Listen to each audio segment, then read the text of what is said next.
All right, y'all. Today's About a Boom and About a Bang is the last part in this real life Squid Games story. The title is Man Survives Real Life Squid Game That Killed 551 People, funded by rich Australian family. Why? Why though? Why? That's my question. What do y'all need this for? What do y'all need this for?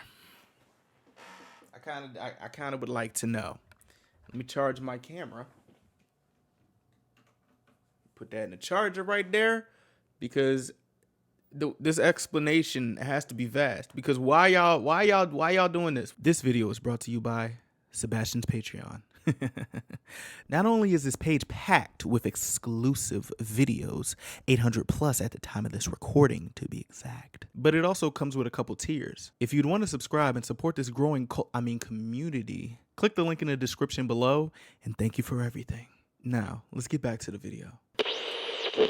Bada bing, bada boom. Let's do it. The conspiracy that one of the richest families in the world hunts humans as sport started a really long time ago. It started way before TikTok. But this party definitely TikTok. did not help with the conspiracies. December 12th is the night that everyone who is anybody has been waiting for. I mean, they don't even know what they're doing, who's going to be there, or Damn, I just really realized a this new start room. time. Hold on. and Wait, end Steph, what the fuck? I just realized this new room. You just spawning in different locations? time to this party or whatever it is that they're doing. All they've received thus far, is this invitation. At first glance, the invitation seems like it's in a different language. It's SDAEHTSILAER and SESSA. It doesn't make sense. Some invitees took weeks to decipher this code. It's an invite to a party. Bro, because what? it's not in a different language. It is in English. You just have to hold up the invitation in front of a mirror and the reflection will tell you about it. It says, black tie, long dresses, and surrealist heads. People spend weeks having the top designers handcraft surrealist heads and masks for this gathering because it's a party that you have to wear masks. Masquerade. And These it's not joints look every like day. these joints look like the joints in fucking Squid Game. The fact that the thing is still killing me is that this story is like Squid Game is influenced by the story. That's still like fucking with me. That a Rothschild invites you to a party. Oh. Side note, the Rothschilds were one of the wealthiest families in the world. At their height, calculated with inflation, some estimates put their net family worth around $1.4 trillion. Hey. I'm not gonna lie. I know that they rich. That family's rich. Oh. Huh. We learned about Rothschilds today. That's what we doing. Huh. Again, what y'all want with this though? That's what I'm trying to hear about. You feel me? They're still all very wealthy, but there's probably hundreds and hundreds of Rothschild descendants. Their wealth is much more scattered and spread across, with only a handful, just a mere handful, being billionaires still. Oh, really? But back Wow. then, they were likely the single most influential, wealthiest family in the entire world. If they tell you to jump, it is probably in your best interest, perhaps even safety, to jump as high as you can.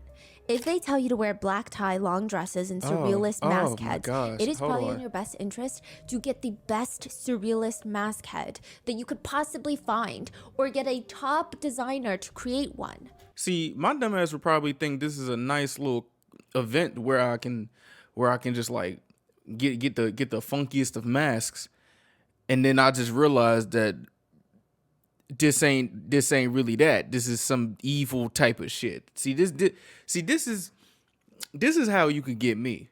Making me dress up for an event and not telling me what it is, and then I'm over here in this I'm here and just some shit going on. Nigga, I'm going home. I say I got like a stomach virus or something. I got the BGs. I had like some bad shrimp. These invites are so coveted that another wealthy socialite at one point threatened to self-exit if she was not invited to the next party held by them.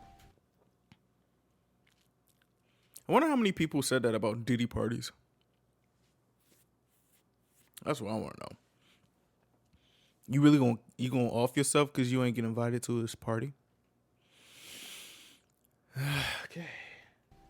I don't know what the guests were expecting, but when they get to the chateau in France, I mean, it's hard to miss the house, by the way. 80 guest bedrooms, a library with over 80,000 books, with about 30 square kilometers of dense forest land surrounding this chateau, which that amount of land is about the size of a small city or a quarter of Manhattan, or maybe if you combine all 4 Disney theme parks, Magic Kingdom, Epcot, Hollywood Studios, Animal Kingdom, into one, that's how much forest they have. That's nuts. It's massive. It's isolated. It's outside of Paris. And the guests are coming in. Audrey Hepburn is there, wearing a bird cage filled with birds on her head. Oh my God. Another guest is just wearing a giant apple covering their entire face. Another guest has this giant mask. I'm sure everywhere they walk, they're just slapping people with this mask. What? And it's just giant cutouts of Mona Lisa with different expressions, different That is ugly terrifying. eyes, staring at the guests. That looks AI. Who is that? All chopped up everywhere. Then the hostess wore a giant stag's head, like a deer's head, with tears of diamonds streaming down the stag's face. Real diamonds. What the hell are those? Fuck. In front of the main staircase are the waitstaff. They're dressed as cats. And they're all meowing and pawing at each other, purring and sleeping on the steps. Yo. And when you sit down at the dining table, the plates are covered in fur. Not like... Bro, billionaires be on some weird shit, gang. Like, for real. Y'all weird as hell. Just for no reason. Like, there's no reason for this. I don't understand. I don't understand the flex. I really don't. I just don't. I don't. Oh, someone's cat put fur on my plate, but the entire plate is made out of fur. And on the table, you see a taxidermy turtle. I mean, are we supposed to... I don't think you're supposed to eat the turtle. Then what are we supposed to... What's the real food here? Fuck. The food is placed on a giant mannequin that is laying nude on a bed of roses. And the menu consists of slightly cannibalistic sounding titles such as Sirloin. Welcome to the Surrealist Ball, held by the Rothschild. It has been decades since this now viral ball, but everyone still talks about it, mainly because of the creepy pictures of the host and the hostess, the Rothschild couple that's hosting. They're standing there. Black tie, event gown to the floor, hand in hand, just wearing giant masks. It's very unsettling. Yeah. So much so that netizens believe that after this little dinner, they were most likely hunting people in the dense woods, in the thick forest afterwards. That makes the most sense, does it not? No, it They're doesn't. hunting humans. No, it does not make sense. I thought y'all was having this weird ass party. Genuinely, that does not make sense. It don't to me. I don't know. Am I just dense or something? Like, oh, where's the food? I don't see any food. What the fuck did y'all have? Sirloin. My bad. There are 2 men in the forest. They have long rifles. They're looking through their scopes. Oh. You see that? Yeah, I do. I see it. What? They see a person in the middle of the woods. This is not in France. This is not connected to the Rothschild, at least not directly. This is in Ulsan, South Korea. Oh my gosh. And the 2 hunters see another person on the other side of the rifle, which is not alarming. It is the season for hunting for pheasants. But the intriguing thing is, it's not another hunter. Wait, look, there's more. There's more people. There's a lot of people. Huh? And then there's another one and another one. Seeing a few people in the middle of the woods at this time should not be the most alarming.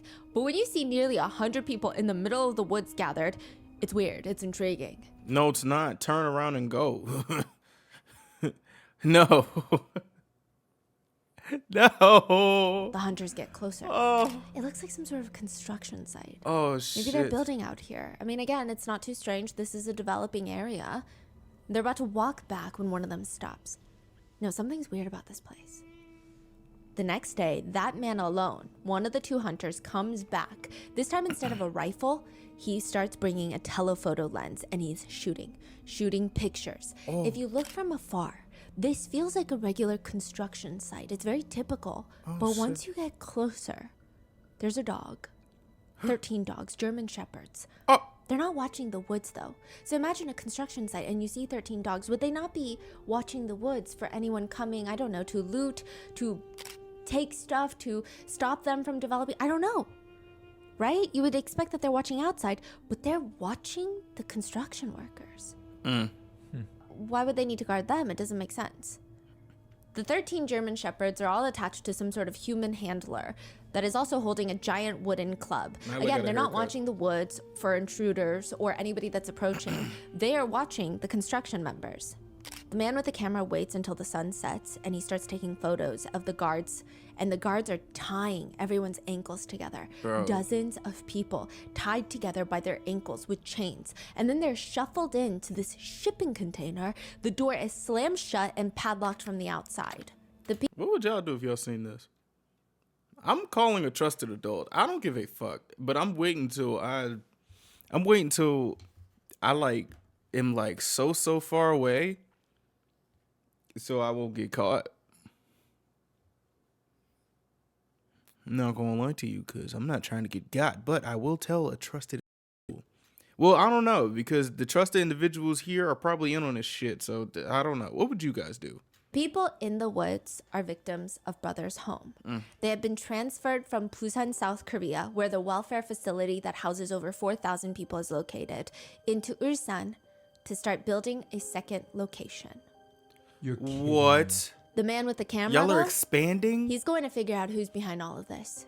He's going to figure out the people behind Brothers Home and do something about it. Because he's not just a hunter.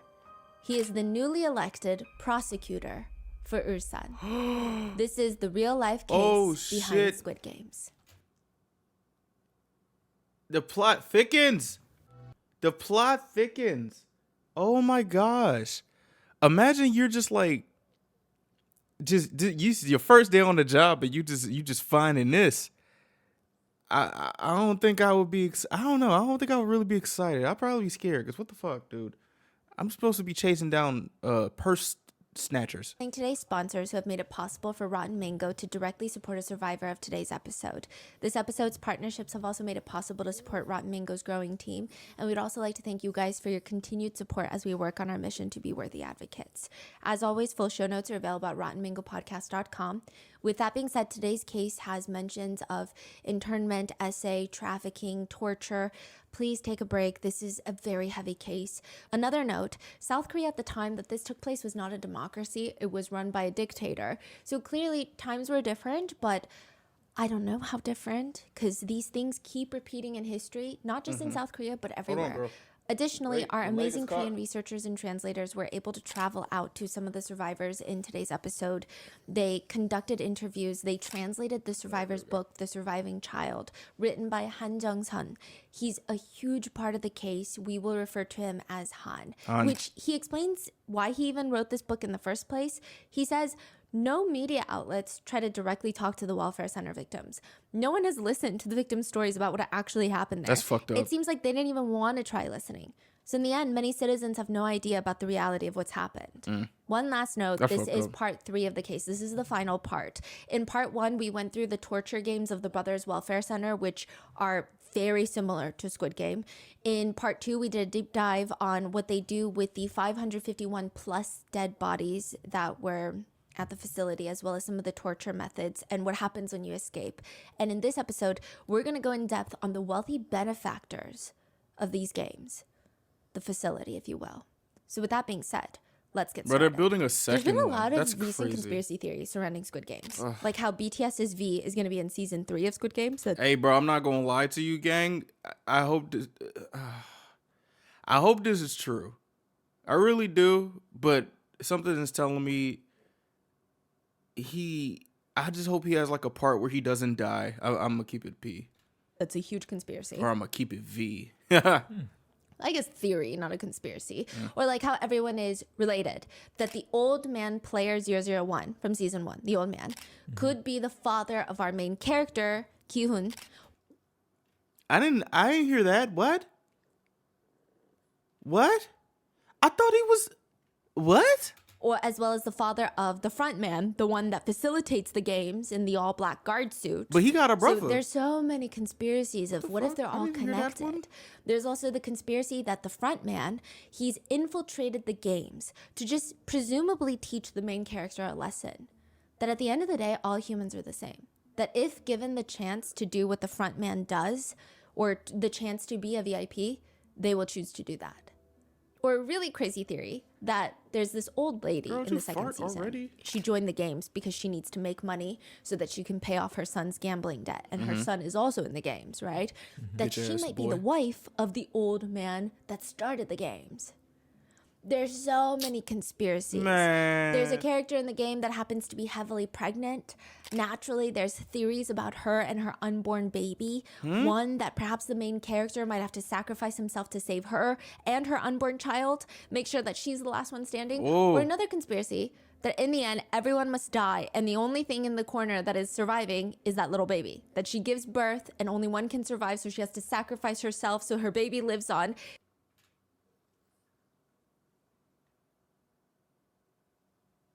Huh? So many. But a lot of the recent conspiracy Girl, you theories have to tapped do in with the too VIPs much. of the show. The premise of the show is that every year, hundreds of contestants that are riddled with debt are invited to have a chance to win tens of millions of dollars, typically around $40 million. And the catch is, once you enter the game, you're taken to a facility in the middle of nowhere with no escape, that a guarded bridge? by pink suit wearing guards while you wear a green tracksuit, and you're forced to play and win childhood games. And if you lose the game, you die on the spot. Or eliminated. But that prize money, the facility, the guards, they have to be funded somehow. It is funded by a global elite club of VIPs that find it enjoyable and entertaining to watch these people fight to the death. Imagine explaining this to like your friends or like your wife.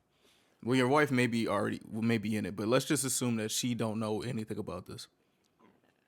Imagine you were like, all right, honey, I'm about to go on this business trip. We're going to this island where we watch people play games, but we don't show our faces and nobody leaves. Even if you lose, you don't leave. How would that sound to you? It would sound a little crazy, wouldn't it? Yeah, I mean, it would. Yeah. For to them, what feels like pennies.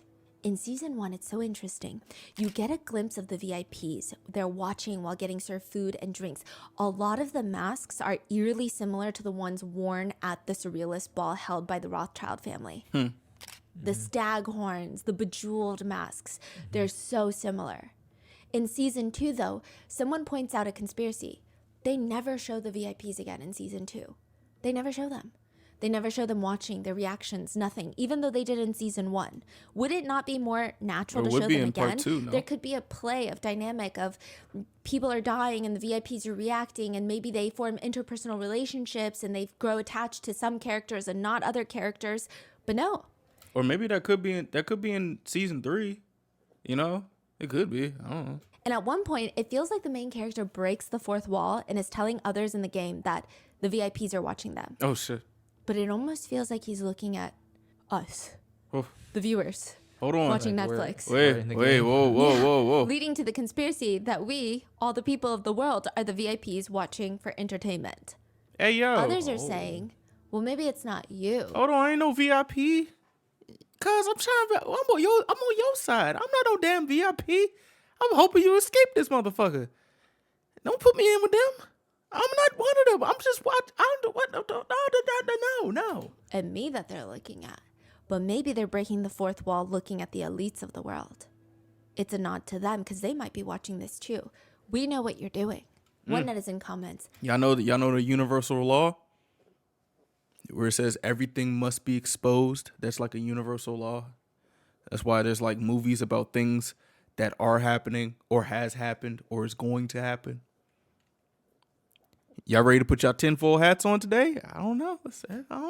I don't think Squid Games is even hiding anything. I think the purpose of this show is that this is actually happening somewhere in the world for real. At Brother's home, everyone hates to see Madam Park coming. Once you hear her shoes click-clacking down the long hallway, That scared the shit out of me. Oh my gosh. the doors leading up to the we're rooms gonna do filled with bunk beds with children in there. I mean, you just know that somebody's in trouble. They need Jesus. That is why Madam Park is called, because they need Jesus. Oh my gosh. Usually she has her purse and it's filled to the brim with choco pies. They're like these fluffy cream sandwiches. I guess imagine Oreos, but fluffy, just packets of individual choco pies in her purse. Walking down the hall, she's staring at the hundreds of children standing at attention because they're like, please don't let it be me. Please don't let it be me. Which one is it? What? The guards point at the two boys, and they already look like they've been beat. Fuck. Nothing we've done seems to fix it, Madam Park. We've already tried everything. We've tried the first step as well.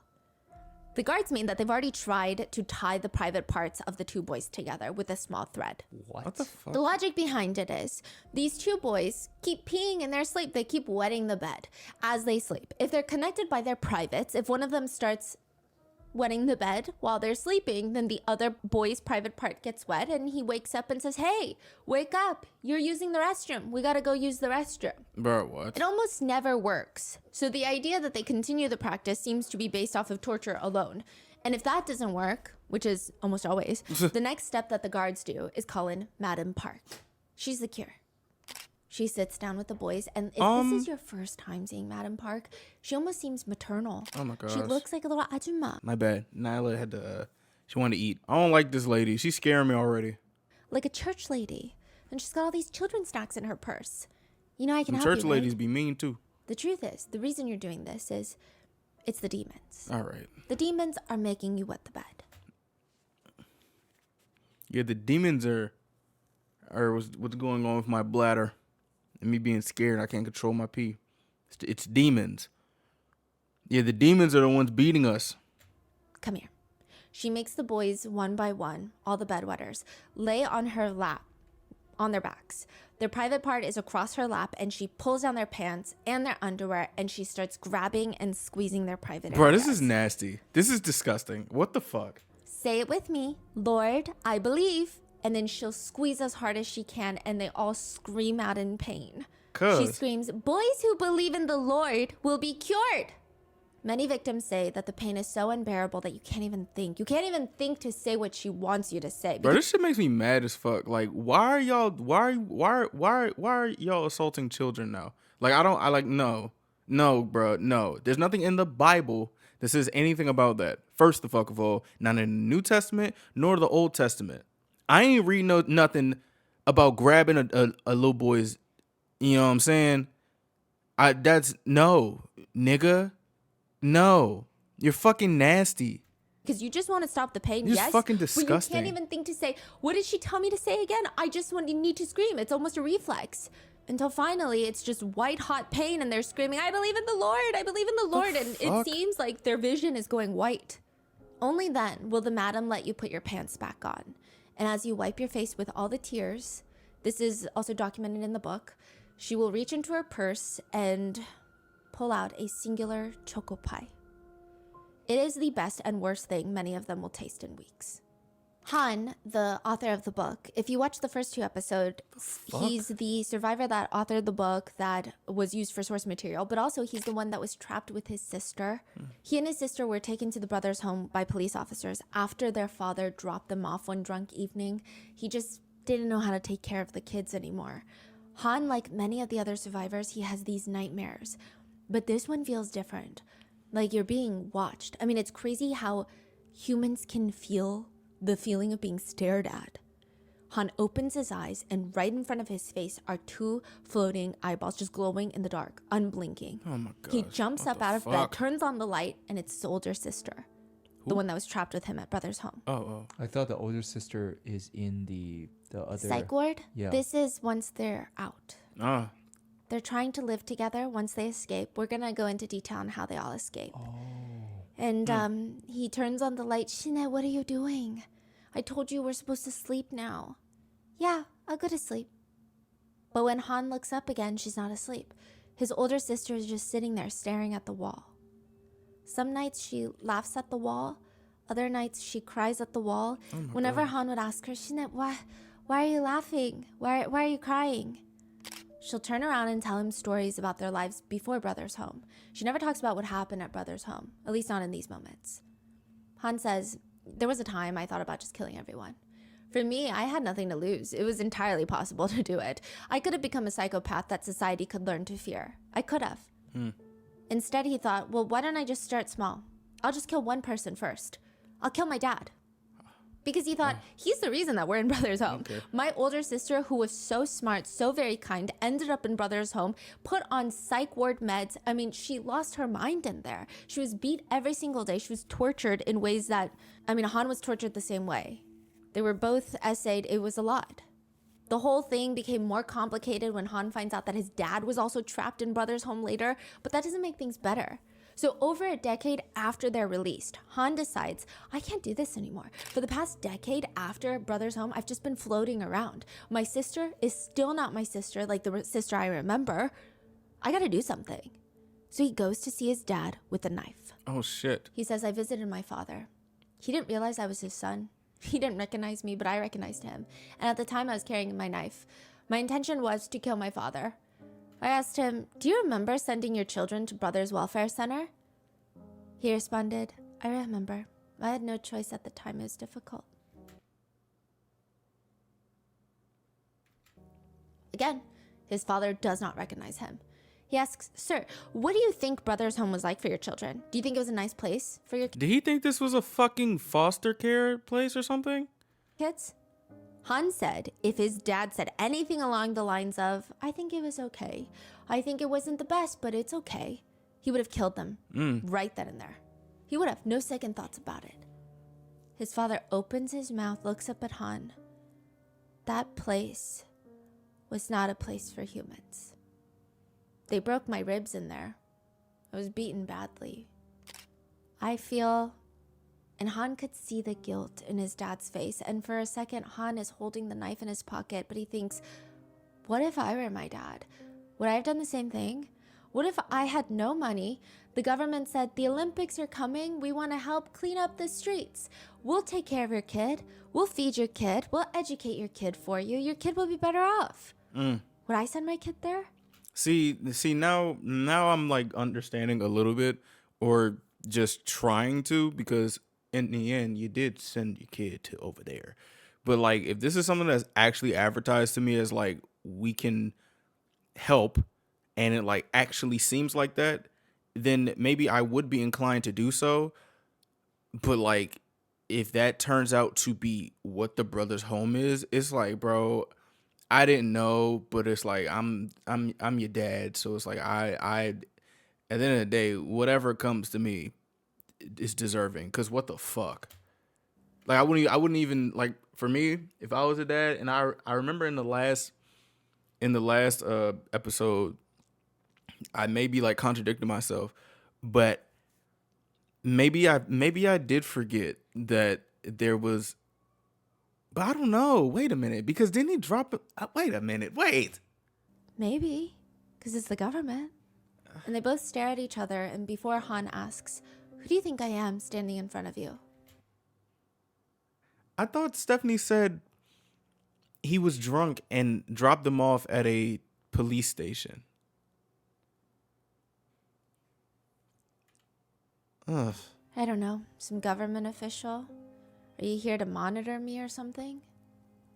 I'm your son. Han writes. My father's eyes suddenly lit up. He looked up at me for a moment and then suddenly lowered his eyes.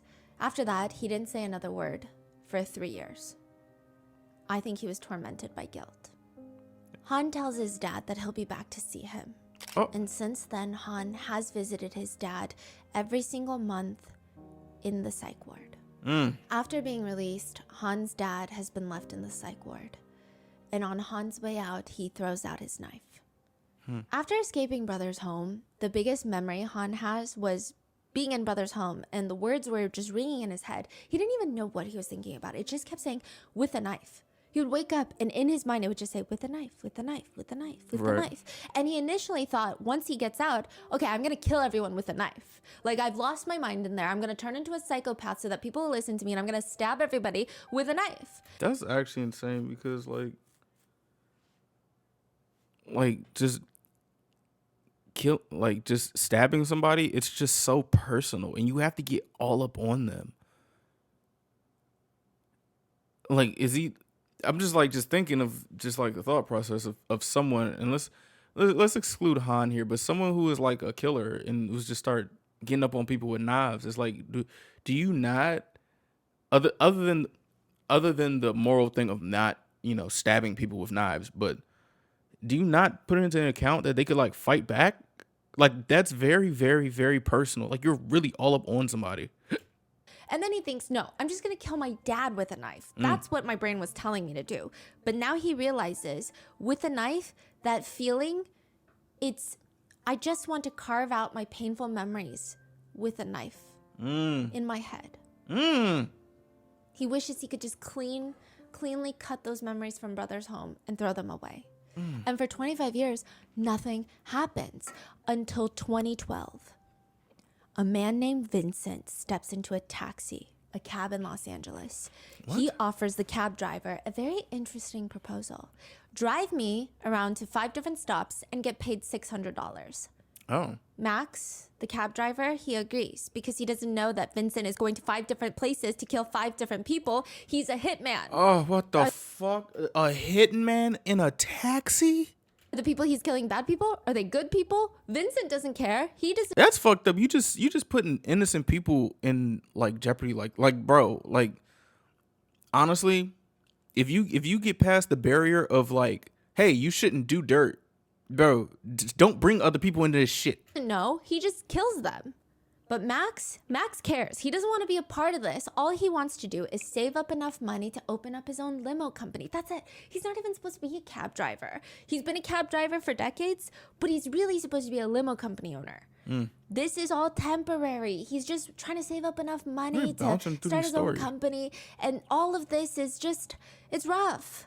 And Max starts putting 2 and 2 together. He knows that he is going to be collateral. If Max knows what Vincent is doing and the police know that 5 people are dead, that means wouldn't Vincent logically, if he is a hitman that he is pretending to be that day, would he not kill Max and frame everything on him as collateral damage? I don't know. In the car, Max, the cab driver, asks Vincent, "Why haven't you killed me yet?" What? Because I know you're killing people. What? Why haven't you killed me yet? Why are we talking? What the fuck? Yes, some people be having big ass balls on them. I'm not talking to. Actually, I wouldn't be like, yo, why haven't you killed me yet? I'll probably be like, so, like, how's your day going? Or, hey, would you like to get some food? Like, I'm trying to be on this nigga's side or something. Just for the interim. So I can turn his ass in. Nigga, now my car is an accessory to murder, nigga. What the fuck? Answer the question. How did he find out that wants to kill people? Oh, he's been going place to place killing people. Like and in front of him? He gave up his little facade and has started killing people in front of Max. What? Max is like, just tell me, why haven't you killed me yet? Fuck? Vincent tells him, look in the mirror. Look at me. Paper towels, clean cab. How much you got saved up for your limo company? How do you know? That isn't any of your business. Someday my dream will come. Yeah, well, one night you'll wake up and discover it never happened. It all turned around on you. It never will. Suddenly you're old. Didn't happen, never will, because you were never going to do it anyway. You're being hypnotized by daytime TV for the rest of your life. What the f*** are you doing still driving a cab? Max, in a weird twist, has this wake-up moment where he starts driving the cab faster and faster, realizing who are you Vincent's talking to? planning on killing him. And he starts running red lights, going 100 miles per hour. Yeah, nah, I honestly feel like that's a logical thing to do, but then there's people on the road, and I'm like, okay, wait, no, you shouldn't do that. Fuck, this is, what the fuck? You're right, Vincent. We're all floating on a rock in the universe. Nothing matters anyway, does it? Does it? If not now, then when? Right, Vincent? And he purposefully flips the car over, nearly killing the both of them, but ultimately taking control over his own life. Okay. This is the plot of the 2004 movie Collateral.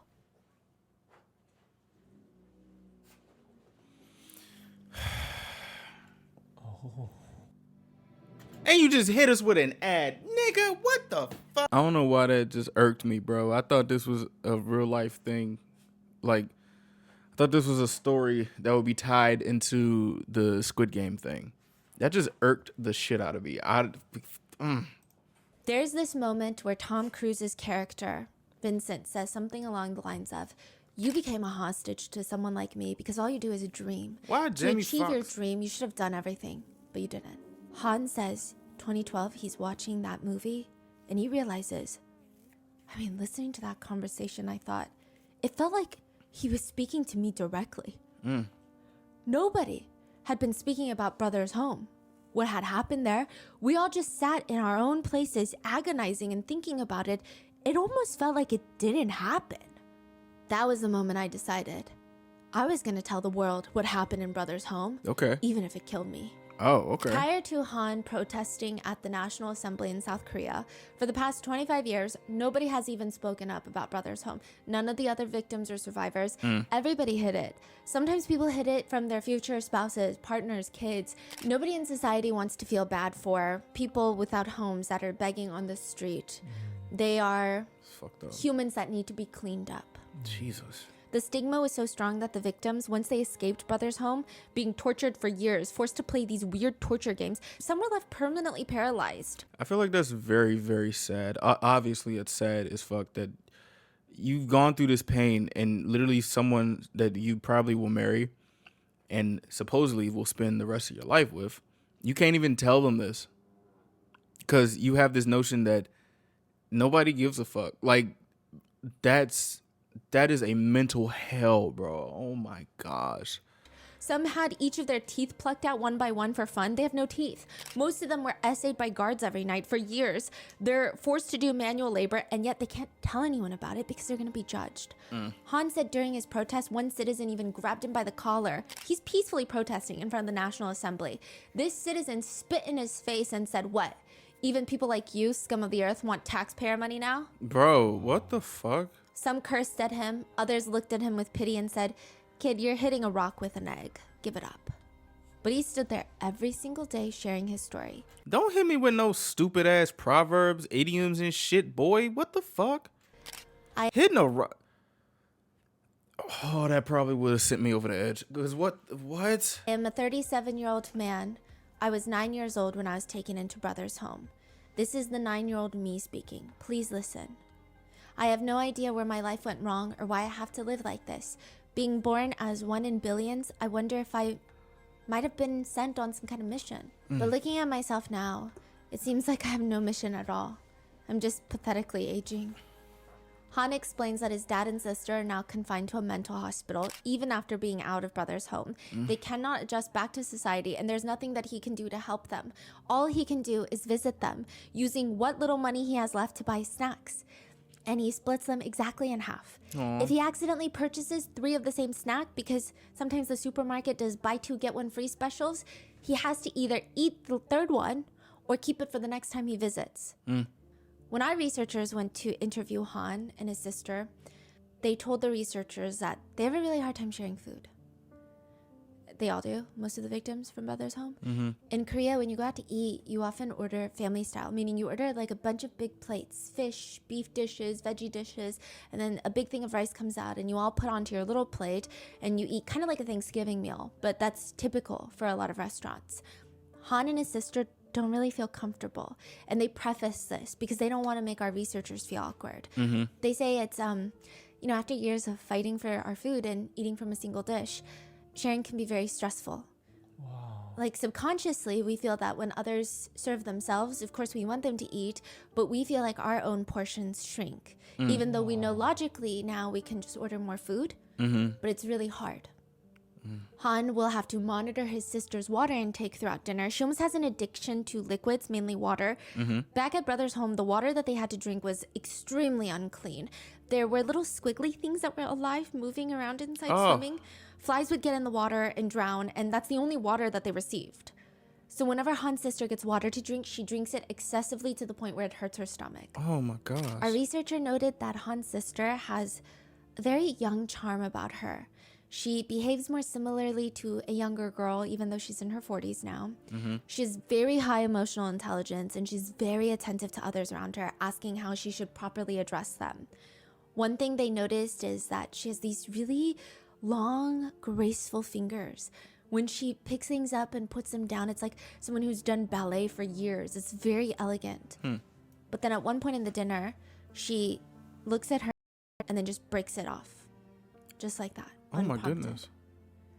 It seems perhaps to be a stress response. Oh. Just like other interviews with other victims that we found online, Han's sister will stop talking about her experience at Brother's home to medicate. She has at least 8 pills that she takes 3 times a day. Some are antidepressants, anxiety meds, other my psychiatric goodness. meds. And Han, interestingly, takes none. He tells our researchers that the doctors are actually more concerned for him because his sister is medicated so they can try to stabilize her condition. Whereas for him, he can't be medicated because he's trying to take care of his sister. But because he has all this trauma and no way of really helping, not that medication is the only solution, but it just puts him at a higher risk.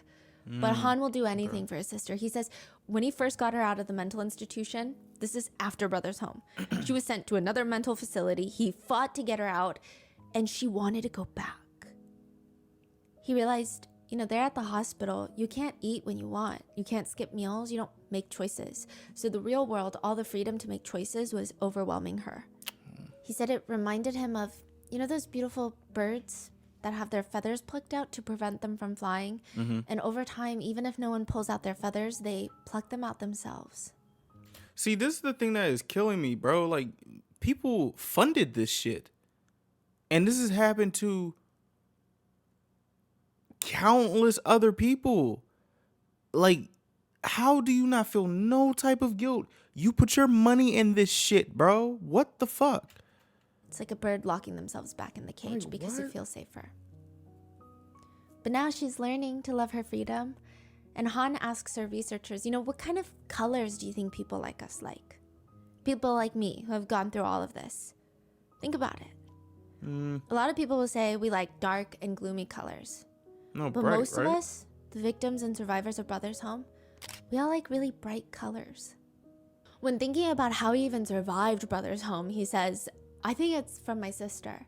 I think it's because in this world, only my sister loves me without discrimination. Oh. But still, how did they get out of Brother's Home? Yes, can we please? The prosecutor in the woods has pictures of what Brother's Home is doing to their victims. In fact, he has multiple pictures. The ones that he took when he stumbled upon the construction site in the middle of the woods. I mean, this is a slam dunk case. Are you kidding? No. Chaining people by the ankles, throwing them into a warehouse, locking them up, padlocking it from the outside. Man, this is a slam dunk case till you realize LeBron is behind you trying to block that motherfucker. This is government. The government. The prosecutor thought, my thoughts on this were quite simple. This is a very serious crime.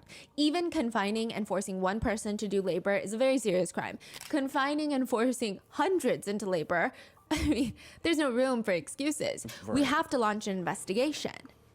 He gets a search warrant for Brother's Home. He says the first thing he noticed when he walked into that massive compound, 60 plus buildings in the middle of the woods in Busan, the smell. It's like human grease. Like you don't wash your hair for a Human few grease? days and it starts to smell like scalp. That's the first time I heard that in my life. Human grease. It's so much worse. Every building is darkly lit. He says, the team that I went in, the prosecutors, we couldn't believe that a place like this exists in Korea, even though we were standing there, seeing it with our own eyes. During the search warrant, they find the massive safe in the back, the size of a bank vault, where they found $8 million with a ton of foreign currency in there. And the prosecutor is looking around like, bring me whoever is in charge of this place now. The prosecutor himself can tell what kind of power he has because everybody around him starts hurrying. To do what? I don't know, to call the director of this place. All of them are running around acting busy because he's a prosecutor. They're going to look busy even if they're not. They're going to try their best to look like they're innocent. That's normal. This is how normal people react and respond to prosecutors like him. So he sits there and he waits for the director. He waits and he waits and the director walks in and you would think that the prosecutor begged for this meeting on his hands and knees like a dog. His name is Director Park. Why This is is this Madam shirt off? Park's husband. He runs this place. He started this place. He's a short, unassuming ajashi. He looks like a regular, 50-something-year-old man. He does have a more built figure. He used to be a boxer. He walks in and he's instantly agitated. Someone like me cannot be interrogated by someone like you. Let's not even have this conversation. Bring me the chief prosecutor. Bring me your boss. Bro, who the fuck do people be thinking they are? Like, it's always interesting to me when people who don't have the power to talk to someone like that, like when some people speak to you as if they are, I would say, a higher up in social echelonness. You know what I'm saying? Like they speak to you as if like they're insert billionaire's name here who can literally talk to you like this, but they're talking to you like that. You know what I'm saying? It's like a dude who's like a runner or who's like the middle guy of like some type of like illegal operation talking to you as if like they're the boss. But like, if you don't make this play, the boss is finna knock you off. Why are you talking to me like that? You're just a runner. You're just a pack mule. Why are you talking to me like this? No, you know what? Bring me your boss's boss's boss's boss. You're kidding. That's what he said. Yes. Wow. Where the hell does this guy get this type of confidence? To have this level of confidence when facing a prosecutor, you have to have one of two things. In a very serious crime like this one, kidnapping, entrapping, forcing thousands of people into what can only be considered the closest thing to a modern day concentration camp in South Korea. That's how people have described it. You have to have three things. A lot of money. Cuz got $8 million. That's a lot of cash, but that's not enough. That's not enough, buddy. Okay. A lot of money. Two, you better have connections. Not your average, I want an aquarium in my home the size of a dining table by 3 p.m. connections. You better be well connected to the most powerful people. If you're talking And not like connected like that's my good man's. Not that type of connected. Like the type of connected that will get both of them locked up if some shit goes down, so they gotta keep each other locked in together. Those are the type of connections where you could talk to somebody like that. You know what I'm saying? Like co-defendant type connections. Not no fucking, oh, this the dude I know, this my good man. He can make people disappear. So I'm gonna talk to you like that because I got him in my back pocket. No, nigga. No. like that to a prosecutor, maybe you're like a Tibar. That level of connection. And three, you better have a lot of luck on your side. So who the hell is Park In-gun, the director? Mr. and Mrs. Park are living legends in the welfare sector in South Korea for nothing other than starting, running, and expanding their business of Brothers Home. Bro. The welfare center in South Korea that has kidnapped, entrapped, and tortured 3,500 plus people, making them work in factories 12 hours a day with no pay. And ultimately, if they die from severe beatings, they're just buried in the massive grave in the compound, or their bodies are sold for medical purposes. I'm just trying to think of any type of conversation these two have. Like at the end of the day, they'd be like trying to debrief. Like they're just talking about the most insane, wildest shit. And they're just like patting each other on the back, and then they go to sleep and then wake up and do the same thing over and over again. This is a nasty marriage. This is a nasty partnership, bro. Like this is nasty. Like this is crazy. Y'all are in charge of the imprisonment of 4,000 plus people, and y'all talk to each other like y'all just made a very, very nice stock exchange play. Like, what? The government is paying the parks for every head they bring in.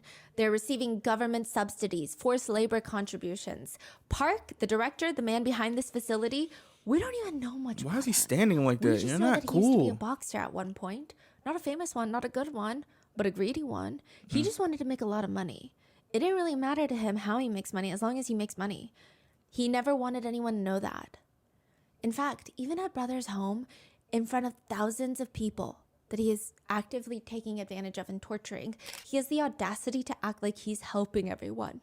He makes it sound like he spent his own personal assets to help people, that he's this pure godly man. It's so bizarre. Yeah, And it nobody is. could complain because they knew that Director Park was very close friends with the then dictator Chun Doo-han, the dictator of South Korea. Oh, The most powerful man in the country at the time. okay. Well, then maybe I can. Yeah, okay. That's it. All right. You know what? You got me there, motherfucker. What's their relationship? Is it just close? The It good seems man? like they're close friends now. He won multiple awards, and then I don't think they started off as friends. He started building Brothers Home, won an award, cozied up with the then dictator, and then they became friendly. The government. Sound like good mans to me. Huh. Government would even help fund these vanity projects. The director Park would be the main character. So they would promote how great welfare centers in South Korea are, and there would be a narrator for this honestly propaganda film. Oh, And shit. the narration would start.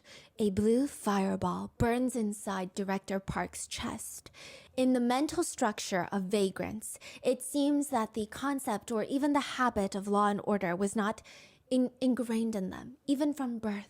The welfare center houses vagrants and homeless people from 2 years old to 70 years old. The weird propaganda films would go on to state that this is a day in the life of our director. A vagrant holds a knife to the director's wife's neck. Please don't tell me that they did dramatization of this shit. What the fuck? And stages a hostage situation demanding. They're literally cosplaying this. I'm sorry. I can't. What the fuck? Acting this out for a propaganda film. What? Demanding to be let out of the facility. Director Park prays, Lord, what should I do? Should I let them kill my innocent wife, or should I give in to the See, this is why I was about to say, like, there is this. How they get this footage? And it makes sense now for this fucking doo-doo ass documentary propaganda shit that y'all trying to do. evil vagrant's The demands? fuck? The narration continues. The vagrant believes order is oppression, but how is that so? The vagrant repents his wrongdoings after Director Park persuades him and prays for him. Director Park has fixed the vagrant. Director Park has always firmly resolved to watch over the people until the very last person. The government funded these videos, and they would have segments that even say, homeless people, people who have run away from home, beggars, all these people are being accepted at Brother's home. The video even shows tours of the psych wards. Here, there are not only vagrants and children, there are psychiatric patients, mentally unstable patients, Show the food. disabled people. In the cafeteria shit. that we have here, there are 5 choices of side dishes that everyone can choose from. The video shows massive amounts of fresh food being dished onto everybody's plate, which is not true. We talked about this in part 2. The truth is everybody is starving inside of Brother's home. They're eating baby mice, sucking on pine cones, eating caterpillars to get nutrition. But this propaganda film is showing them eating like kings. And they show Director Park and his wife always eats meals with everyone. See, this is what makes sense. I'm over here thinking they snuck in here to have in here to have an expose, and they just like disguised themselves as a documentary team. Whole time they are a documentary team. Brother's home. One victim says, Director Park was as close to a monster as it gets. He really is a monster. Hardly anyone could even look him in the eye. One word from the North Korean dictator, the whole country responds. It was exactly the same in Brother's home. One word from Director Park and everyone moves under his order. And it's interesting that the propaganda videos are very reminiscent of something North Korea would put out. Oh shit. But now he's been arrested.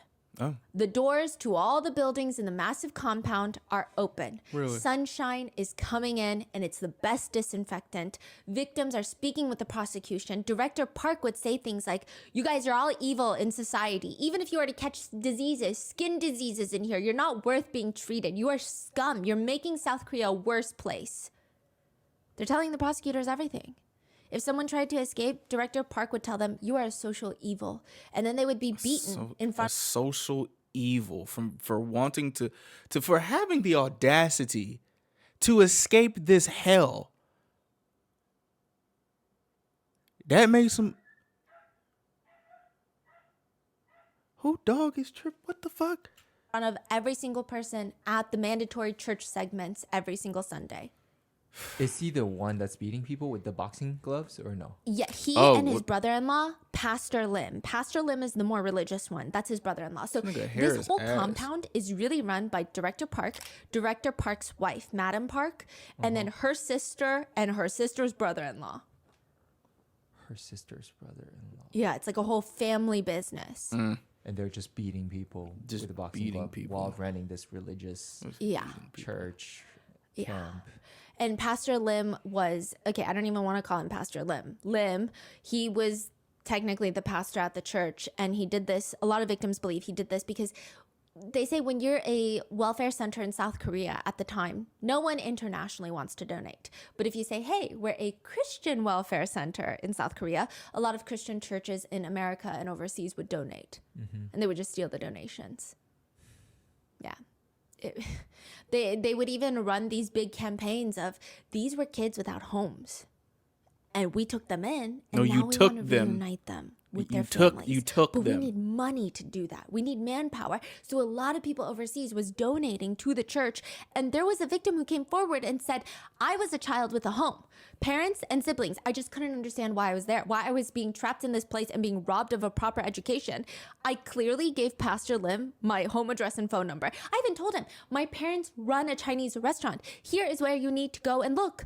They took me to a different neighborhood, found a random Chinese restaurant, threw me in there and said, hey, owner, is this your kid? The owners shook their head because obviously these are not my parents. But they took that as proof that I was not wanted by my family. Bro, so I what needed the to stay in fuck? Brother's home. They documented this for people that were donating. The fuck? As for embezzling, it's pretty clear that that is what they're doing. Another advocate says the Brothers Home embezzled money by finding loopholes in the government subsidy payments. So when it came to food purchases, for example, they would receive enough money to feed 3,000 people. They would only purchase food to feed less than half of that. They got to pocket the rest of the money that's supposed to be spent. The first trial found Director Park guilty in unlawful confinement and embezzlement charges. Oh, they're actually taking in all of them. Mainly just Director Park. What about the Okay. wife? He was ultimately imprisoned for 10 years in prison with a $500,000 fine, That's which it? is far too lenient. That's it? That's it? That's it? But the problem is, Director Park appeals that decision and it goes into a second trial. The second trial results in, instead of 10 years in prison, 4 years in prison. And the new fine is $0. The sentence is then reduced by more than half and the fine vanishes. And just like that, 600 people died in Brother's home in 4 years. That's all he's getting. Wow. Yeah. But this too gets appealed.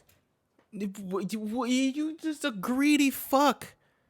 Nigga, you got... And finally, his ultimate final sentence gets boiled down, reduced to 2.5 years in prison and $0. The main reason for the reduction being they argued that the unlawful My window's confinement open. charge, there's no proof. They're saying there's not enough proof that he was holding people against their will. How the fuck... How does it get to appeal?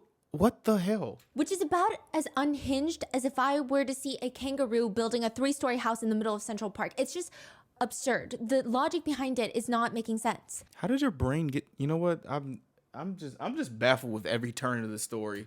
One victim says, I'm glad this is the I was last a living episode." victim and witnessed all the terrifying and horrendous abuses that were happening in there. And that wasn't enough? What power do we have?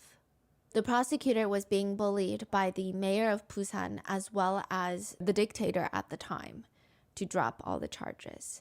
So it seems like there was a lot of just corruption to let him out. In 2.5 years, he is released and they continue to open up more welfare centers Bruh, what? What? and get government subsidies. What? In Squid Game Season 2, the main character tells the game makers, you take advantage of desperate people with nowhere else to turn, and you watch as they die one by one to entertain your clients. You say it's their decision to participate like you're trying to sugarcoat it. You act like you're running some charity event. The front man responds, anyone who died was simply a player who lost the game. Trash eliminated from the competition. And as we speak, the world is filling with more and more trash. You still don't see it, do you? If the world doesn't change, the game doesn't end. The main character responds, you say that it's just the way the world works, that we should shut up and accept it and go on with our lives, but that's a story you made up to excuse your atrocities. I know that people are nothing to you but animals. You think you can buy us like racehorses.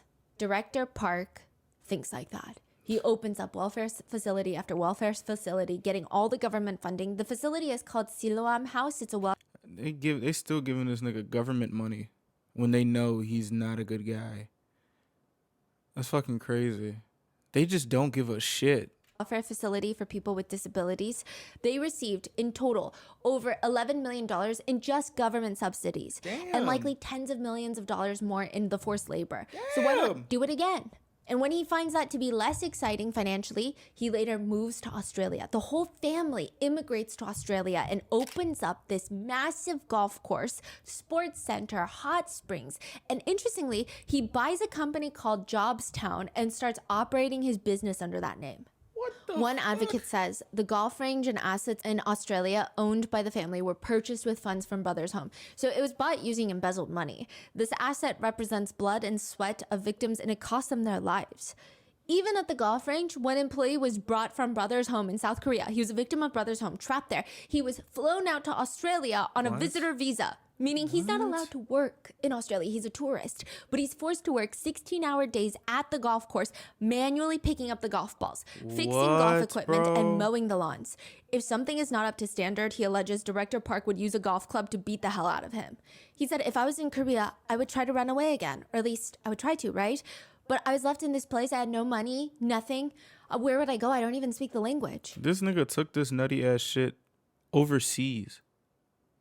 This nigga crossed seas to do this. Bro, what the fuck? To get to the nearest public transit from the golf range, it's about 30 minutes by car.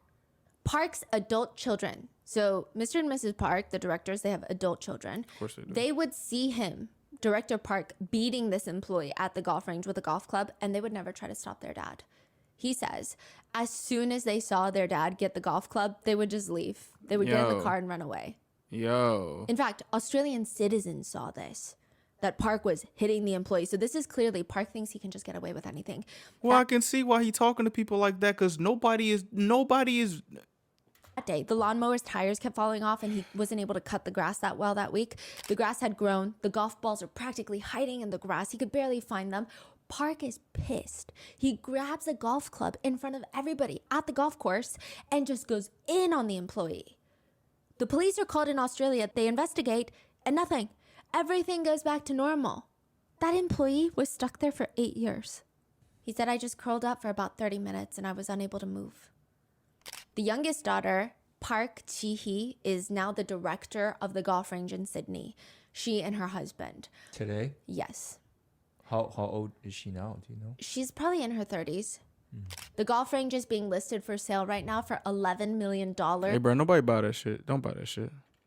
Don't buy that shit, bro. That shit don't even look that good, bro. Don't buy that shit, bro. Don't get that shit, bro. I know whoever probably gonna buy that shit, not gonna watch this video. But hey, if you plan on buying a golf course in Sydney, Australia, don't buy that shit, bro. If it's like specifically these type of detail, don't buy that shit, bro. Don't do that. Don't do that, bro. Let me de-influence you. Don't buy that shit, bro. Don't. It is poorly maintained, but claims to profit about $300,000 a year. They lying. Don't buy that shit. The daughter, she's the one running it. Park is dead now, but she's posting about going on overseas vacations, international trips. She refuses to talk to reporters. Clearly, she knows what's going on. She knows what her parents have done. Her husband later tells a reporter, we're only obligated to answer questions in the court of law. So Park is dead. What about Mrs. Park? She's alive. Pastor Lim is alive, and they're all in Australia. They run a church. Bruh. Oh my goodness. Pastor Lim spends his time doing chores, playing golf. One news station tried to get an interview with him, following him, asking him, do you have any intentions of apologizing to the victims? And he laughed and he said, apologize for what? Wow. What the fuck? Meanwhile, the victims, for them, they have been suffering for decades. Initially, they state the stigma of being a vagrant was worse than the stigma of being a victim. It would be the same as telling someone that you were abused in prison. The general sentiment, albeit wrong, the general sentiment from general society at the time is, but you were in prison. What did you do to get into prison then? See, this shit just be it's the shit that be irking me, bro. Like people, like you understand, like now, and especially nowadays, people still got this type of mindset when they know false imprisonment is a thing. And like, yeah, people do bad things. That's why they're in prison. But there's also people who are falsely imprisoned. So it's like, do you feel good as a human? Just like saying that, oh, you in prison. What did you do to be in prison? What did you do to get detained? What did you do to have cops beat your ass? What did you do to have guns drawn on you?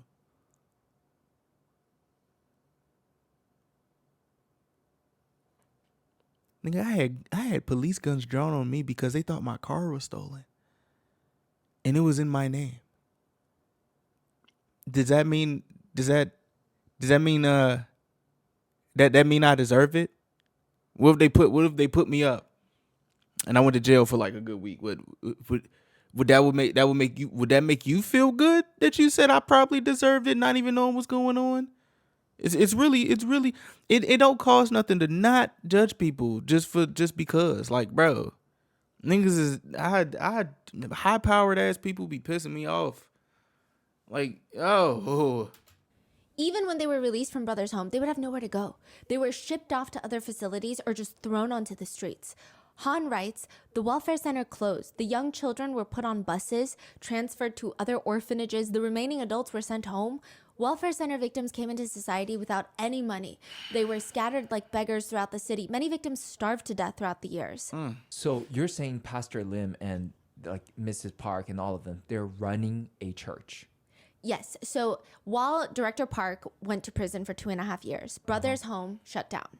When he was released, they opened a few more welfare centers in South Korea, but they decided we don't really like it. And maybe the law is catching up with us. South Korea is becoming a democracy. So they slowly transfer all their assets to Australia, open up a church, buy a golf range, and now most of them are living in Australia. Bruh. Their kids, Madam Park. Are they still running that church, you think? Yeah. Yes.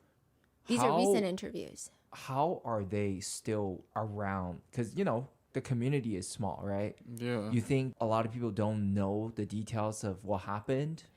A lot of people don't know. So my dad is an avid news watcher. He's very passionate in politics, and with everything going on in South Korea recently, he's very active in putting his voice out there as a citizen and being heard, right?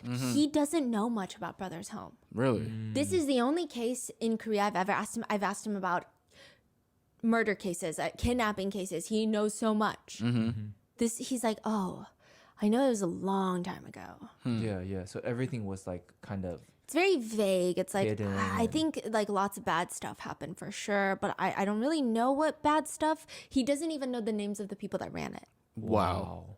So if they are Pastor Lin and them still around, then do we know what they look like? Like Yes. all of that? Okay, then Yes. they should be like held accountable. Yeah. People should at least know these are the people running your church. Yeah. Like this is your pastor. Yeah. The same person was like punching people. Like committing borderline war crimes. Yeah, like so many people died. Like, Allegedly, Yeah. yeah. A lot of kids were just thrown into orphanages run by nuns because Han was sent to this orphanage. Imagine this, like, this, you find out this is your pastor, even if it's like some shit like these are like rumors. This is a nuts ass rumor. Like that's a crazy ass rumor.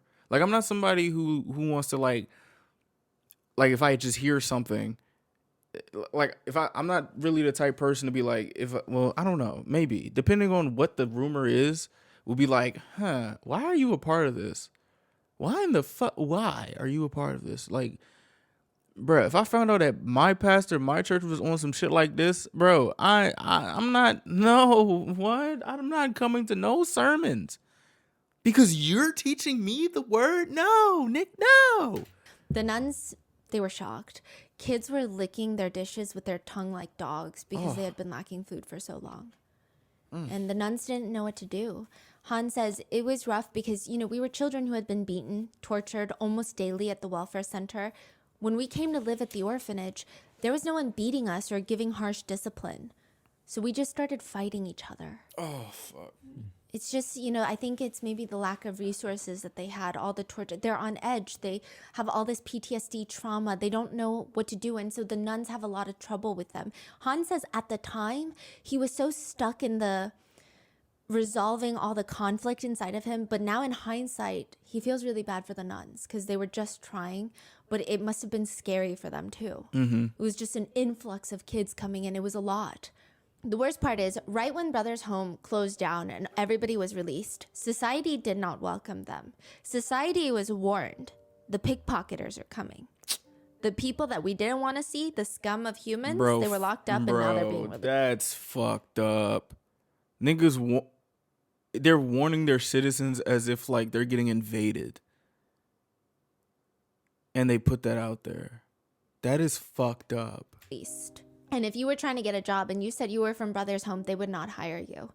Han says no one in the world took interest in this issue. At the time, there was no voluntary civil society organizations for human rights, and because the words of the victims weren't covered in any media or news outlets, we couldn't receive any victim compensation. But also, we couldn't even just have people acknowledge what happened to us. Why must we live bearing the truth like this? Like, that actually like breaks my heart. And now I'm thinking of all of the other possible things that happen where they come back, where people come back into society and society does not give a fuck. Like, that has to be another hell on top of the shit that you went through, son. In Squid Game Season 2, Kyun, the main character, tells one of the game facilitators, someone like you don't get it. You couldn't know or understand how it felt, what it felt like to be in there, what we did to make it out of the games. Now look out the You have no closet. idea what it was like. Han writes, No closet. in the end, the director was sentenced to just over 2 years in prison for embezzling public funds and violating foreign exchange laws, which has nothing to do with human rights violations, and the case was concluded inconclusively. There is meaning in human death, is there not? For us Brothers Home victims, there was no reason for our deaths, our disabilities, only we were just left with stigma. We were all in there, dying like dogs. I bet if somebody knocked off that dude, I bet the director, I bet they get football numbers. I bet you that much. Shit. One victim who was released and went on to have her own children states, I can't even sleep without the TV on because the silence is too much. Even if I do fall asleep, I start panicking because the TV is on. And I'm asleep. What if someone takes my daughters? Who's going to make sure that they're not taken to a place like Brothers Home? I have all these thoughts every time I fall asleep. Another victim states, I didn't even get to graduate from elementary school. So when my Bro. son asks me about homework, I can't even help him. It's humiliating. I'm always scared someone's going to find out. And even now, I'm always trying to hide this from everyone. And it's just humiliating. Park Soon-hee, she was taken in when she was 10. All she did was wait for her older brother at Busan train station. She was going to go stay with him. But the police came and offered to help her find him. She's thrown into the van. Her ponytail is cut off. She's forced to change into a blue tracksuit. She says the trauma and stigma of those 6 years will stay with me until the day that I die. She says the biggest memory that she has until this day is one winter, a lady with disabilities wet her pants. The guards grabbed her by the hair and dragged her to the toilet. They grabbed one of those floor mops to clean her body and poured cold water all over her. What the fuck? And when I think about that now, I think, had I been a bit more mature, I may have been able to protect her. I know logically speaking, I probably couldn't have really been able to protect her, but all I did was watch. And that still hurts me so much. We were children with a bright future, but they threw that away. They trampled on our futures. 보호해 줄 수 있었을 건데 그래 못했던 게 지금도 제 가슴 아파. After escaping, she gave birth to a baby girl. She was not released, she escaped. She had been brutally essayed by a guard, and she gave birth at 17 to the guard's baby. Fuck. Her mother forced her to give the baby away for adoption. Soon after that, her father passed away. She has children with her new husband, and they've been married for 21 years. He knows all about her past. He's the only one that knows, and it's still not easy.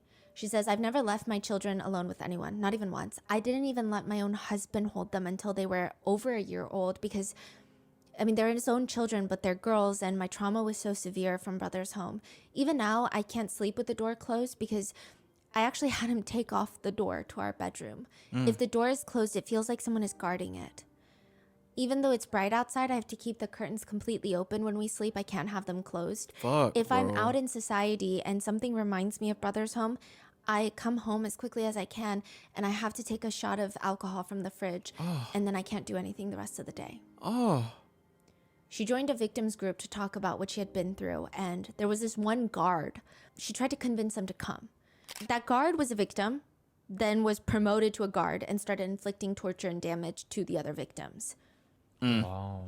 And she tried to convince him to atone for his sins because that's how he can also get over it. And I think a lot of the victims, yeah, they hated the guards, but to a degree they understood what position they were in. I'm sure some guards were just evil for the pure sake of being evil, Yeah. but some guards were sympathetic to the others. She says he had cancer. I said it would be nice for you to just come to the victim's meeting just once before dying and just apologize. He said he would come, but 2 days later he called and said he couldn't do it. A little while later, I got a random call stating the guard had died and Oh they my needed me gosh. to ID the body. He had deleted all the phone contacts except for my phone number from his phone. I don't know why he did that. Huh. When I went to the mortuary and lifted the white cloth, I should have cried because he's dead, but not even a single tear would come out. I said, "Brother, this is your karma." Even though he was a victim too, he tortured us as well. Yeah. Then I went to his house to get photos for his funeral, and the moment I opened his door, I was shocked. All of his objects were neatly arranged. It's what I do at home too. I line them up in order at perfect angles. I think it's part of our trauma because we had to go through inspections at Brother's home. Everything had to be neatly arranged, lined up in order at perfect angles. Even his blanket was folded, military style with sharp corners. Seeing that made me shudder. She says for her death, she's been thinking a lot about it too. Her only wish is, even if I die tomorrow, I have today. My wish is that we all find a way to live peacefully, even just for one day. The victims. Choi, he is the one that was accused of stealing bread from the first episode. He said once he and his brother got out, he was trapped in there with his brother. His brother came later, separately. He said he had such a hard time adjusting back to society, but his brother had it worse. October 2009, 23 years after they were released, he gets a call and Choi's brother had self-exited. He says, I went to his house at 11 in the morning and I begged and I held him for hours. I told him, I'm sorry, I wasn't able to protect you. 국가뿐만 아니고 거기 운영했던 박인근이라든지 이명수 목사라든지 Real 거기에 shit. 사회인들이 모두가 다 죄를 받아야 될 겁니다. Shit like this really be like making me wish that one day people who do shit like this, something in me, and it's like it's been bubbling in me because I don't want to wish good fortune upon people who do bad shit, but there's like a thing inside of me that's like, you know what? I want you to just experience so much of whatever you're looking for to when reality comes crashing down on you that the impact hits you so hard that you crack your skull open. Like, is that crazy to say? Because like it is crazy to say, and me, I'm conflicted with it, but I'm just saying, like, I want them to feel the pain of 1,000 sons for this, you know. But like these people don't deserve shit but a fucking tiny suite in hell with no AC and the devil farts in the fucking vents every morning, every single morning. That's the shit that they deserve, bro. Past at Brother's home has totally torn us apart, our whole family, and cut off our futures. Why? Why did they have to destroy my family like this? Everything I dreamed of was destroyed. By the time I was 27, 28, my teeth were falling out. By my early 30s, they were all gone. From then on, I lived with dentures. I couldn't even properly function in society. Now he and most of the victims and survivors cannot live without blood pressure medication, antidepressants, anti-anxiety meds, diabetes medications. They have so many health complications. And the worst part is, sometimes the victims would naturally, understandably, feel resentment towards their parents instead of the facility. One victim states, the police put us in there, but at the time we couldn't even think of holding the state responsible. So we just resented our parents for, why didn't you come looking for us while we were in there? That's I a couldn't even natural call my response. father for the longest time. Jung, his dad, the toilet paper salesman, Jung actually had a good relationship with his dad when he was taken into Brother's home. His dad looked for him everywhere, and he too was taken into Brother's home. He's the one that would stand in front of the bathroom door hoping for a portal to go back to his dad. Oh. When he was released, he was sent to another facility. And of course, he just keeps trying to get out so he can find his dad. Ultimately, his father passes away within few months of leaving Brother's home. His father had found work immediately so he could try to find his son. He was a day laborer. He was found collapsed in a cold kitchen by himself. Fuck. Jung remembers Rest in that day peace, when he bro. got that call That day was really nice. He said it was so sunny outside. But all Jung could do was sit on the curb and cry for 3 hours. He said tears just kept flowing without any thoughts. I never got to see my father again. The last image of him is him in that blue tracksuit at brother's home. If my father were here, I would tell him I love him. Han says even though he escaped, they all escaped, he just feels lost in the world. That's the best way to describe what it feels like to be out of brother's home. He wrote a poem about it, and it reads, "Cars driving on dark night roads. Where are those cars heading in this late night? Shining bright lights and speeding, driving cars. The destinations of those many cars must be the embrace of warm homes I have never experienced." He says, that's how I was abandoned by society and fell into a life of wandering. I wanted to live a normal person life, but society wouldn't accept me. I have no social experience. I was suddenly released into society from the welfare facility. I have nothing. No one ever taught me anything. I had no idea what I was supposed to do. I had only become an adult in appearance. That's it. He was sent to prison twice. Bro. In which one of the guards asked him, "You seem like a nice kid, but why is your killing instinct so strong?" Han said, "What? You know, when people talk to each other, you're supposed to look at each other in the eye." "I am, aren't I? I'm looking you in the eye." "Yeah, I guess, but you have eyes like a wild animal. Like a beast that's been dragged somewhere foreign or just attacked. Well- You say you're looking someone else in the eyes, but your eyes aren't eyes for conversation. You should try to fix it." And that's when he started trying to fix his life. So niggas, so you ain't just want to say like, "Hey, where did you get this from? Why do you do that?" Just straight, you should fix that. Nigga, fuck you. What the hell? And get it together. He spends $91 a month on snacks to bring to his sister and dad who are living in the mental institution. It was a big chunk considering he only has $500 to live off of every single month, but it's all he can do for them.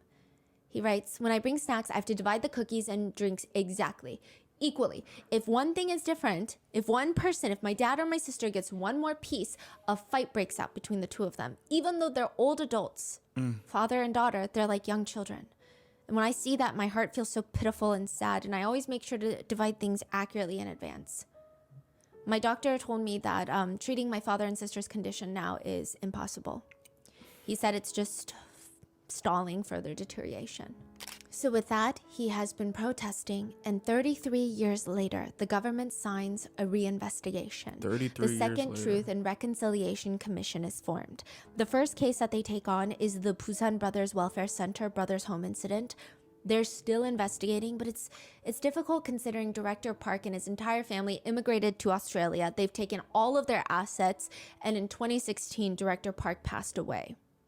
Not that they could do anything to him because of the statute of limitations, but netizens are calling for a thorough investigation into who at the police stations, which police stations were taking people. One victim states they should conduct a thorough investigation. If the government needs to apologize for anything, they should. Yeah. We need to somehow try and resolve this resentment inside of the victims. One survivor says, "We were victims of the government's bid to purify the streets ahead of the Olympics. We were swept away like trash. The South Korean government needs to acknowledge what they have done wrong and ask us for forgiveness." Imagine talking about your citizens like that. Like, we're here to purify the streets. Fuck. But another survivor rightfully states, because of one family's materialistic and selfish ambitions, they kidnapped and abused thousands of innocent people, all because they wanted to maximize their family's wealth. The family has benefited and is living a good life from the sacrifices that we all made. Their assets need to be seized and returned to the country, and I hope these will be used to appropriately help the needs of the survivors. The commission is still investigating to this day. Han now makes miniatures of the compound. So He's the compound mad in Busan is artistic. gone. It's been replaced by apartment buildings. And maybe this has to do with the fact that for almost 30 years, nobody knew that this was happening. And he makes to scale reconstructed miniatures of the church, of each building, of the bunks, of people in the blue tracksuits out of Those are all clay. made by him. Yeah. Bro, he is And they're amazing. remarkable. Each and every person is different. They all look troubled or sad or in despair, yet they all have completely unique and different facial expressions. And he is working on getting to live with his sister again. So he has times where she'll come live with him out of the mental facility, but then because they don't have enough money, sometimes she'll need to go back. With his education background trauma, he can only do manual labor jobs. He does have a lot of health issues, and his last dying wish is really just to live with his family. That's why he's constantly calling the government. Hi, is this the provincial office? By any chance, are there any haunted houses or abandoned houses? My sister and father have been living in a hospital all their lives, but the hospital says they can't be fully cured, so I want to live in the countryside taking care of them in some sort of abandoned house. Is there anyone? They always say no. I feel He like there says, is. my father and sister are watching me doing all of this, hoping, believing that someday their youngest will liberate them. It must be like how I waited for my father at the welfare center. But all I can do now is write about the painful past like this. Unfortunately, he will not be able to bring his dad home. Han's dad was confined in a mental hospital for the past 35 years and has passed away at 75, Fuck. April 18th of 2022. Even after everything he's gone through, Han says, I know that bad thoughts bring bad energy. I believe this. Because even during welfare center life, I would invariably get beaten when I had bad thoughts. Maybe that's why I pride myself on trying to be positive and having a positive personality. Aw. What we victims probably want most is all the ordinary things that everyone else gets to enjoy. I think our greatest wish is to be ordinary again. So now he is just focusing on bringing his sister home. He says, if that day comes when I can say those words to my sister, although my sister's outward appearance may be that of a 40-something-year-old, the real 12-year-old sister of mine is hidden inside that body. She'll probably hug me, smiling, and say, I only waited a little bit. Don't worry. It was just a little while.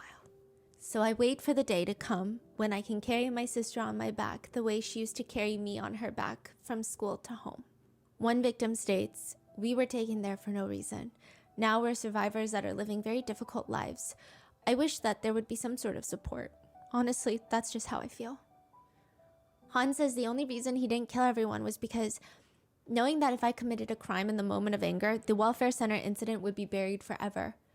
I tried not to become a killer. I tried to make the welfare center incident known through various legal methods. So did it work? The director was released from prison and is now living large as a tremendously wealthy person without financial loss. Meanwhile, the victims are living with various after effects, worrying about their immediate livelihood. Some are still confined in mental hospitals and other facilities, and many have died. He says, I absolutely did not want the life of the welfare center. Our family had to forcibly live a life that we never wanted. Our researchers that asked family, Han, bro. if you could go back to tell your younger self something, what would you say? He says, if I could go back and tell my younger self something was, you did okay. You did well. You endured it. When asked about his biggest regrets, he says, I would not say the things to my sister that the guards made me say. They made people lose hope, even in religion. Usually when people go to a place of worship, they feel hopeful that their God or deity will help them. At Brother's home, they would tell us to pray. Pray that your parents come to get you, otherwise you'll never get out. Han said that he did as instructed. He prayed for his dad. And he says, I regret it because I felt the answer to my prayer was my father ending up in the same place as me, but as a prisoner. So I always felt like it was my fault. He says that he has a message for our viewers. 시청자분들께서 이 형제 북존 사건을 접하면서 혹시 이게 너무 심각하게 여러분들이 상처가 되지 않았으면 좋겠고 앞으로 이런 일들이 없게끔 대한민국뿐만이 아니라 전 세계에 이런 일들이 발생하지 않도록 어떤 국가적 정책이 만들어질 때 정확하게 좀 분별력 있게 파악하고 지지할 건 지지하고 안 될 거는 아니다라고 목소리를 내주셔야지 우리 가족 같은 사태가 또 안 만들어질 거라고 저는 보고 있습니다. Thank you, Han Han. writes, Thank you, Han. You a real dude, man. You need I'd say you need a medal or just honor, bro. Like, what the fuck? He is. People will find false comfort Damn. looking at incidents, thinking, well, such things won't happen again in the future, right? If the same situation happens again, though, what are you going to say? It could be you then, or it could be your loved ones. Will you then care and reveal the damage when that time comes? It's very time. Han has a beautiful sensitive. poem that reads, the life given to me, someone trampled from the beginning. I want to get up, but I can't. Every time I try to stand up with courage, it presses down on me. I try shouting, why are you doing this to me? No one hears. No one tries to listen. No one tries to look at the trampled life. It is beautifully accurate and tragic. And that is the case of Brother's Home. Leave your thoughts in the comments. Stay safe, and I will see you in the next one. Hey, bro.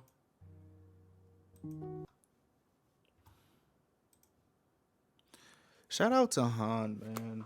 And my heart goes out to all the survivors who are still dealing with this stuff, like Han's sister and all the people who've lost their lives and everything. It's like the fact that the perpetrators get literally not even really a slap on the wrist, like a pluck of the wrist, and their families get to benefit from it.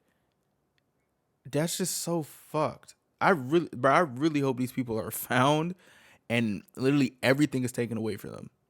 Like real shit. Because this is crazy. And also, the government, like, excuse me, there should be some atonement for this, bro. You can't treat citizens like this. Like, you can't. Like, the verbiage is nuts. The way everything happened is nuts. And now, like, I don't. I genuinely wish the worst for the people who made this shit happen. Like, really.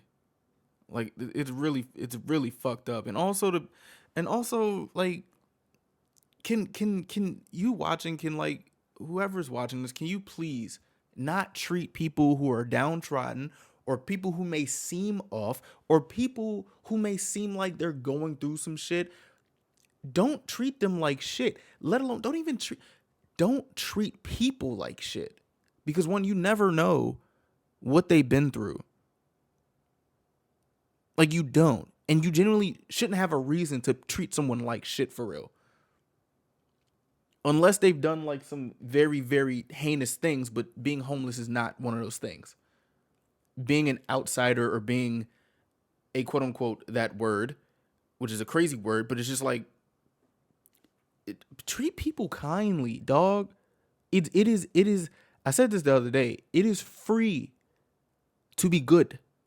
It only costs when you have to atone for the sins you've committed to these people.